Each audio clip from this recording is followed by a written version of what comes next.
Next మనం నిజామాబాద్ వెళ్దాం. నిజామాబాద్లో మా ప్రతినిధి నవీన్ అయితే సిద్ధంగా ఉన్నారు డీటెయిల్స్ అందించడానికి.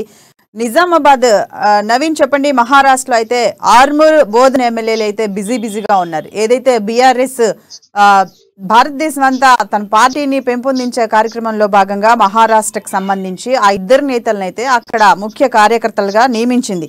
ఈ నియమించే పద్ధతిలో భాగంగా వీళ్ళు నియోజకవర్గానికి దూరం అవుతున్నారు అని చెప్పేసి ఆ నియోజకవర్గ ప్రజలు ఎక్కువగా అక్కడ జరుగుతున్న సంఘటనలకైతే ఫీల్ అవుతూ ఉన్నారు. మొత్తానికి ఆ ఇద్దరు ఎమ్మెల్యేలకు సంబంధించి కంప్లీట్ గా నియోజకవర్గానికి దూరం అయ్యి ఆ మహారాష్ట్ర ఎన్నికల్లోనే గడిపే పరిస్థితి కనిపిస్తూ ఉంది. దీనిపై ఆ నియోజకవర్గంలో ఉన్న పరిస్థితులు ఎలా ఉన్నాయి?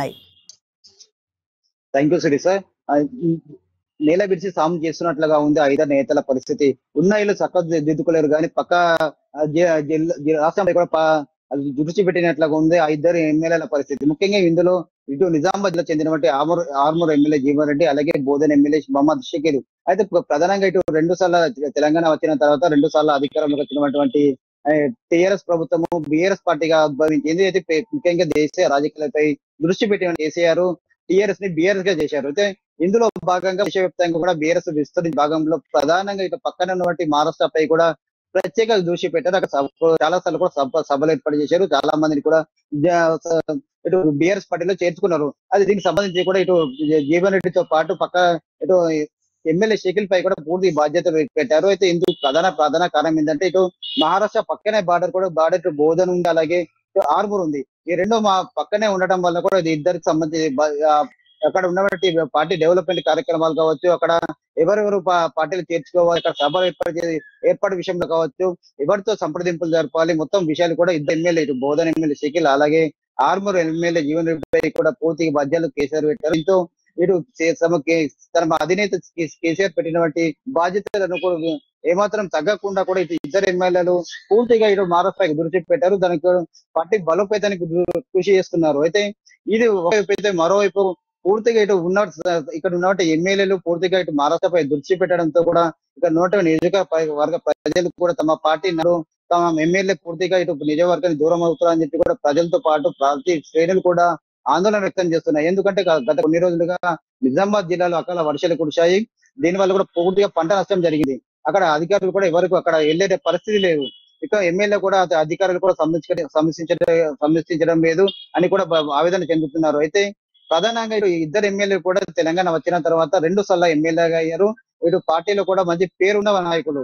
అయితే ప్రధానంగా ఇటు మహారాష్ట్రపై బార్డర్ దృష్టి పెట్టడం వల్ల తమ ఎమ్మెల్యే తమకు దూరం అవుతున్నారు అన్న పార్టీ శ్రేణులు కూడా ఒక ఆవేదన వ్యక్తం చేస్తున్న పరిస్థితి కనిపిస్తుంది. అయితే ఇటు ఆర్మూర్ ఎమ్మెల్యే కూడా గత కొన్ని రోజులుగా చూసుకున్నట్టే ఒక్కొక్కరు కూడా ఆయనకు వ్యతిరేక గలం విప్పుతున్న పరిస్థితి కనిపిస్తుంది. అక్కడ ఉన్నటువంటి సర్పంచ్లు కావచ్చు, ఎంపీటీసీలు కావచ్చు, జీవన్ రెడ్డికి వ్యతిరేకంగా ఒక్కొక్కరుగా గలం విప్పుతున్నారు. అలాగే అక్కడ ఉన్న జడ్పీ చైర్మన్ కూడా కొద్దిగా మధ్య సఖ్యత కూడా లేదని పరిస్థితి కనిపిస్తుంది. అయితే సీఎం కేసీఆర్ ఇది ఒకవైపు అయితే సీఎం కేసీఆర్ కూడా కావాలనే వీరు సీఎం కేసీఆర్ కూడా ఇట్లా మొత్తం వ్యాప్తంగా ఎవరెవరు గెలుపు గుర్రాలపై దృష్టి పెట్టిన కేసీఆర్ ఒక సర్వే చేయించింది.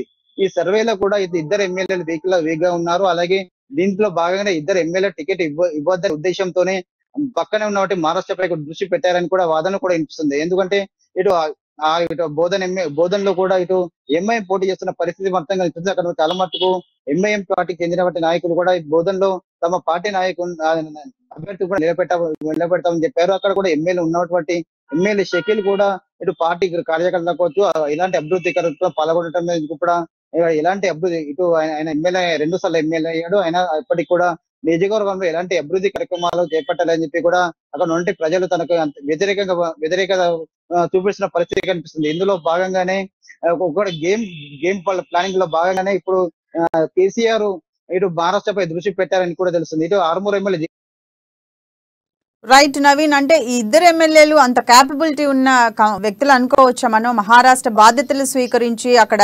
గెలుపుకి ఎటువైతే సన్నాహాలు చేస్తున్నారు, లేదా ఈ మొత్తానికైతే వీళ్ళకి ఎమ్మెల్యే టికెట్ ఇవ్వట్లేదు కాబట్టి కంప్లీట్ గా అటు పంపించడానికి నాయకత్వం ప్రోత్సహించింది అనుకోవచ్చా? ఇప్పుడు జరుగుతున్న ఈ వర్షాలకు సంబంధించి పంటల నష్టానికి అయితే అక్కడ ఎవరు బాధ్యత వహిస్తున్నారు? అధికారులు రావటం కానీ లేకపోతే దానికి సంబంధించిన నష్టపరిహారం పార్టీ తరపున ఎవరైనా ప్రజలకు తెలియజేసే అవకాశం ఉందా? అక్కడ పరిస్థితి ఎలా ఉంది?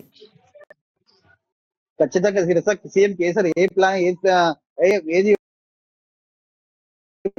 అందులో భాగంగానే ఇప్పుడు నియోజకవర్గ ఎమ్మెల్యేలు కూడా రోజు రోజుకు దిగజారిపోతున్నారు. అక్కడ ఉన్నటువంటి కార్యకర్తలు కావచ్చు, ప్రజలు కొంచెం పూర్తిగా వీక్ అవుతున్నారు ఉద్దేశంతోనే ఇందులో బాగానే మహారాష్ట్ర కూడా వీరి దృష్టి సాధించినట్లు కూడా తెలుస్తుంది. ఎందుకంటే చాలా మటుకైతే ఈ వ్యతిరేకంగా కూడా అక్కడ ఉన్నటువంటి పార్టీ సంబంధించిన నాయకులు కావచ్చు, కార్యకర్తలకు కావచ్చు ఇక్కడ ఉన్నట్టు తెలుస్తుంది. ఇక్కడ వీళ్ళకి టికెట్లు ఇస్తే మాత్రం ఖచ్చితంగా టీఆర్ఎస్ పార్టీలో పూర్తిగా అక్కడ ఉన్నటువంటి ఎమ్మెల్యే సీట్ను కోల్పోతామనే ఉద్దేశంతోనే సీఎం కేసీఆర్ ఇది చేసినట్టు కూడా తెలుస్తుంది. అయితే ప్రధానంగా ఇక్కడ కొన్ని రోజులుగా కురిచినట్టు అకాల వర్షాలకు కూడా ఇక్కడ ఎమ్మెల్యేలు కూడా కావచ్చు, ఎవరు కూడా అక్కడ వెళ్ళి నాయకులు కావచ్చు, అక్కడ ఉన్నటువంటి రైతులను కూడా కలిసిన ప్రసక్తి లేదు. ఎందుకంటే ప్రధానంగా ఇటు గతంలో అయితే ఇక్కడ అందుబాటులో ఉన్న ఎమ్మెల్యే హైదరాబాద్ తన నివాసంలో కలిసేవారని చెప్పి కూడా కార్యకర్తలు చెప్తున్నారు. ఇప్పుడు పూర్తిగా ఇటు మహారాష్ట్ర వైపు దృష్టి పెట్టడంతో అక్కడ బాధ్యత స్వీకరించడంతో కూడా ఇక్కడ ఆర్మూర్ ఇటు హైదరాబాద్ లో కూడా తన నివాసంలో కూడా తమ ఎమ్మెల్యే కూడా అందుబాటులో